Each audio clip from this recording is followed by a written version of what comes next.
এই বছরের মতো কলকাতা ফুটবল লিগের অনুশীলন শুরু করে দিল কালীঘাট স্পোর্টস লাভার্স এবং তাদের গ্রুপে রয়েছে মোহনবাগান, ইস্ট বেঙ্গল, সুরুচি সংঘের মতো শক্তিশালী প্রতিপক্ষ। কিন্তু প্রতিপক্ষদের বিরুদ্ধে চ্যালেঞ্জ জানিয়ে সুপার সিক্সে ওঠার ব্যাপারে আশাবাদী তাদের দল।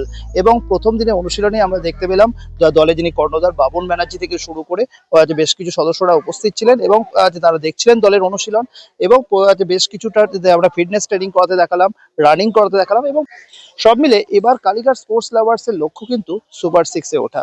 কিন্তু কতটা সেটা সাফল্য মেলে সেটাই কিন্তু দেখার। ক্যামেরায় সৌম্যর সঙ্গে সৌরভ সানের রিপোর্ট, ময়দান আপডেট।